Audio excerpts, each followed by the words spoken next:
आज 1 मई 2026 है और हर महीने की तरह इस महीने की पहली तारीख को भी कई सारे बड़े बदलाव हमारी जिंदगी में हो चुके हैं।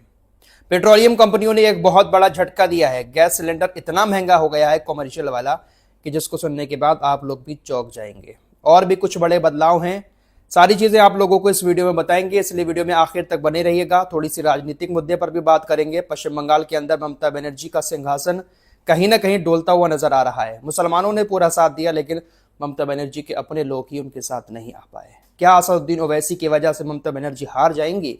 इन सारे मुद्दों पर बात करेंगे। साथ ही साथ एक अलर्ट मैसेज भी आपके मोबाइल पर हो सकता है 2-3 दिन में आना शुरू हो जाए, आपका मोबाइल एकदम से बोलने लगे। घबराना नहीं है, क्या करना है सारी चीजें आप लोगों को बताऊंगा, लेकिन पहले आपको महंगाई का झटका सुना देता हूं। पेट्रोलियम कंपनियों ने आज 1 मई 2026 से कॉमर्शियल गैस सिलेंडर 993 रुपए महंगा कर दिया है। जी हां, 993 रुपए कॉमर्शियल गैस सिलेंडर पर बढ़ा दिए गए हैं।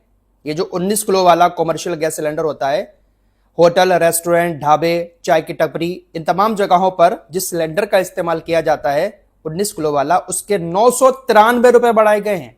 पहले ये सिलेंडर तकरीबन 2000 के करीब मिल रहा था, अब 993 बढ़ गए, पूरे 1000 रुपए लगभग बढ़ चुके हैं। तो अब ये 3071 रुपए का दिल्ली के अंदर मिल रहा है।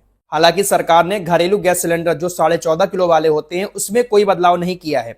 घरेलू गैस सिलेंडर अभी उतने के ही मिल रहे हैं, लेकिन कॉमर्शियल गैस सिलेंडर 993 रुपए एक ही झटके में बढ़ा दिए गए हैं। अब इसका असर आम लोगों की जिंदगी पर कैसे पड़ेगा?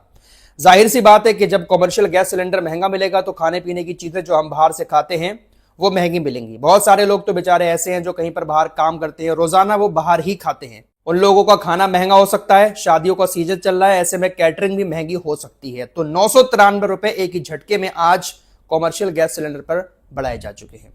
अब यहां पर एक और नियम लागू किया गया है सरकार की तरफ से, और काफी जोर दिया गया है इस बात पर। पेट्रोलियम मंत्रालय ने कहा है कि जिन लोगों के पास पीएनजी कनेक्शन भी है और एलपीजी कनेक्शन भी है, उनको अपना एलपीजी कनेक्शन सरेंडर करना ही पड़ेगा। प्रशासन ऐसे तमाम घरों को सिलेक्ट कर रहा है जिनके घरों में पीएनजी कनेक्शन भी है और एलपीजी कनेक्शन भी है। पीएनजी कनेक्शन वो होता है जो पाइपलाइन के जरिए घर तक गैस आ रही है। ज्यादातर शहरी इलाकों में ही पीएनजी कनेक्शन है। तो जिन लोगों के घर पीएनजी कनेक्शन भी है और एलपीजी कनेक्शन भी है एक ही नाम का, उन लोगों को अपना एलपीजी कनेक्शन यानी अपना गैस सिलेंडर सरेंडर करना पड़ेगा। सरकार को वापस देना पड़ेगा, एलपीजी कनेक्शन कटवाना पड़ेगा। आपको सिर्फ पीएनजी कनेक्शन ही चलाने की इजाजत है जो पाइपलाइन के जरिए आपके घर पर गैस आती है। ज्यादातर ये सुविधा शहरी इलाकों में ज्यादा है। साथ ही साथ कॉमर्शियल गैस सिलेंडर पर एक नियम यह भी लागू किया गया है कि कॉमर्शियल गैस सिलेंडर लेने के लिए ओटीपी देना अब अनिवार्य कर दिया है। पेट्रोलियम कंपनियों का ऐसा मानना है कि कॉमर्शियल गैस सिलेंडर की चोरी बहुत ज्यादा होती है, धोखाधड़ी लोग करते हैं। इसके चलते हुए जो कोई भी सिलेंडर लेगा पहले बुकिंग करेगा, उसके बाद ओटीपी जब तक नहीं देगा उसको सिलेंडर नहीं दिया जाएगा। ओटीपी देने के बाद ही सिलेंडर मिल सकता है। तो पेट्रोलियम कंपनियों ने महंगाई का झटका गैस सिलेंडर पर दिया है। फिलहाल पेट्रोल और डीजल की कीमतों में कोई बदलाव नहीं हुआ है।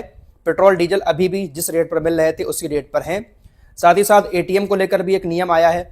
अगर नॉन मेट्रो शहरों में किसी दूसरे बैंक के एटीएम से पैसा 5 बार से ज्यादा निकाला जाता है तो 23 रुपए का चार्ज देना पड़ेगा।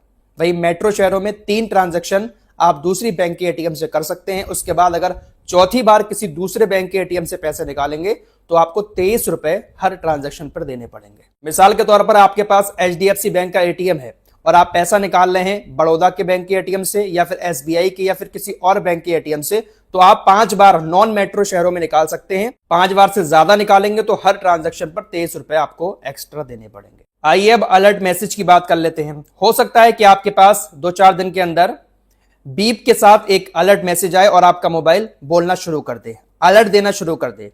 इसको देखकर आप घबराइएगा नहीं। दरअसल पूरे देश के अंदर सेल ब्रॉडकास्टिंग सिस्टम की टेस्टिंग हो रही है। ये एक मोबाइल अलर्ट सिस्टम है जिसके द्वारा इमरजेंसी हालात में वक्त रहते हुए तमाम नागरिकों को चेतावनी दी जा सकती है। गृह मंत्री अमित शाह बीजेपी के केंद्रीय मंत्री श्री ज्योतिरादित्य सिंधिया के साथ मिलकर 2 मई को राष्ट्रव्यापी मोबाइल वेस्ट आपदा संचार प्रणाली का शुभारंभ करेंगे। सीधी और सिंपल बात यह है कि सरकार ये चाहती है कि अगर कहीं पर भी इमरजेंसी हालात पैदा होते हैं, जैसे बाढ़ का खतरा होता है, आंधी तूफान आने वाला होता है या भूकंप की कोई चेतावनी होती है, तो उससे पहले ही वहां के नागरिकों को अलर्ट भेजकर सफलतापूर्वक निकाला जा सके, इसलिए इस सिस्टम पर काम किया जा रहा है। आपका मोबाइल भले ही साइलेंट मोड पर होगा, लेकिन जब इमरजेंसी अलर्ट आपके मोबाइल पर आएगा तो मोबाइल वाइब्रेट करना शुरू कर देगा।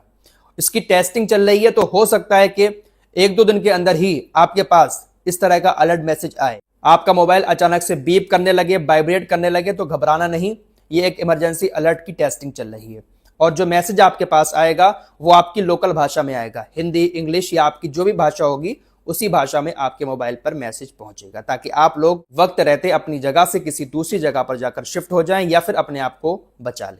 आइए अब आपको पश्चिम बंगाल की तरफ लिए चलते हैं। पश्चिम बंगाल का चुनाव इस वक्त देश में सबसे ज्यादा चर्चा में है। ममता बनर्जी 15 साल से वहां पर सत्ता में है, लेकिन हो सकता है कि इस बार बीजेपी उनकी कुर्सी कब्जाने में कामयाब हो पाए। दरअसल जो भी एग्जिट पोल आए हैं उसके मुताबिक ममता बनर्जी पश्चिम बंगाल के अंदर अपनी कुर्सी गंवाती हुई नजर आ रही हैं। जितने भी एग्जिट पोल आए हैं उसमें बीजेपी को 10-15 सीट आगे ही दिखाया गया है, लेकिन एक चाणक्य पोल जो आया है उसमें तकरीबन 100 सीटों पर ही ममता बनर्जी सिमटती हुई नजर आ रही है। फिलहाल कांटे की टक्कर है। ममता बनर्जी कह रही है कि अगर छेड़छाड़ नहीं हुई ईवीएम में तो हमारी जीत पक्की है। ममता बनर्जी खुद कोलकाता के एक स्ट्रांग रूम में पहुंच जाती है और वहां पर 3 घंटे का टाइम बिताती हैं। ममता बनर्जी को इस बात का डर सता रहा है कि हो सकता है कि बीजेपी उनको हराने के लिए ईवीएम में छेड़छाड़ कर दे। ममता बनर्जी वहां पर पहुंची और कहा कि देखिए, अगर ईवीएम में छेड़छाड़ की जाती है तो फिर यह लड़ाई जीने और मरने की लड़ाई बन जाएगी। ममता बनर्जी ने कहा कि अगर कोई ईवीएम मशीन चुराने या गिनती में छेड़छाड़ करने की कोशिश करता है तो हम जान की बाजी लगाकर लड़ेंगे। फिलहाल तमाम मीडिया का एग्जिट पोल पश्चिम बंगाल के अंदर बीजेपी को लाता हुआ नजर आ रहा है। अब थोड़ा सा वोट परसेंटेज भी सामने आया है। कई सारे जो सर्वे आए हैं उसके मुताबिक तकरीबन 71% मुसलमानों का वोट ममता बनर्जी को मिला है। बाकी 8 से 10% वोट बीजेपी को भी गया है मुसलमानों का। 71% मुसलमानों ने वोट ममता बनर्जी को ही दिया है। हुमायूं कबीर जो आए थे अलग पार्टी बनाकर, ममता बनर्जी को उससे नुकसान ज्यादा नहीं हुआ, बल्कि जो मुसलमान उनके साथ थे वो उनके साथ ही रहे। यहां पर ओवैसी की भी बात थोड़ी सी मैं कर लेता हूं। ओवैसी 10 से 12 सीटों पर चुनाव लड़े हैं।